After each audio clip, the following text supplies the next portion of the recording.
ఇటీవల వార్తల్లో కనిపించిన మానికా బాత్రా ఏ క్రీడలకు సంబంధించినది?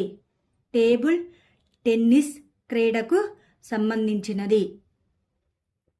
ఇండియా స్కిల్స్ కాంపిటీషన్ 2024 దేశంలోనే అతిపెద్ద స్కిల్లింగ్ ప్రోగ్రాం ఇటీవల ఏ ప్రదేశంలో ప్రారంభమైంది? న్యూఢిల్లీలో.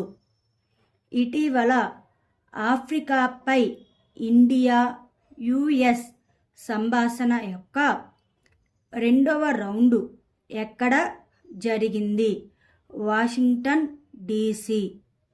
ఇటీవల ఇండియా గవర్నమెంటు ఏ దేశానికి $1 మిలియన్ విలువైన మానవతా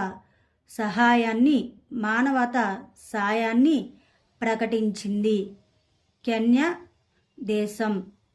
ఇటీవల వార్తల్లో కనిపించే Indian cyber crime coordination centre 14C ఏ మంత్రిత్వ శాఖ ఆధ్వర్యంలో పనిచేస్తుంది?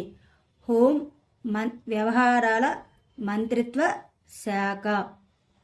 ప్రపంచ మహిళల సింగిల్స్ టేబుల్ టెన్నిస్ ర్యాంకింగ్స్లో టాప్ 25లోకి ప్రవేశించిన తొలి భారతీయ మహిళ ఎవరు? Manika Batra. Every year May 16ని ఇంటర్నేషనల్ డే ఆఫ్ లైట్గా ఏ సంస్థ జరుపుకుంటుంది? యునెస్కో సంస్థ. ఇటీవల ఏ చట్టం కింద తొలిసారిగా 14 మందికి భారత పౌరసత్వం లభించింది? పౌరసత్వ సవరణ చట్టం ద్వారా. స్లోవేనియా డెఫ్ టెన్నిస్ ఓపెన్లో పురుషుల సింగిల్స్ టైటిల్ను ఎవరు గెలుచుకున్నారు? పృథ్వీ షేఖర్.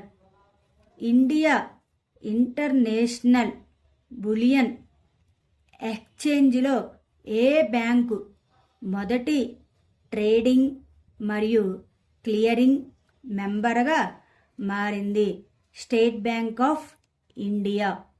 ఇటీవల పాక్ ఆక్రమిత కాశ్మీర్లో స్థానిక మంగ్లా డ్యాం నుండి ఉత్పత్తి అయ్యే విద్యుత్తును తమకు ఉచితంగా ఇవ్వాలని స్థానికులు ఆందోళన చేపట్టారు.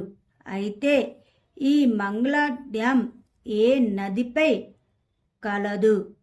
జీలం నదిపై కలదు.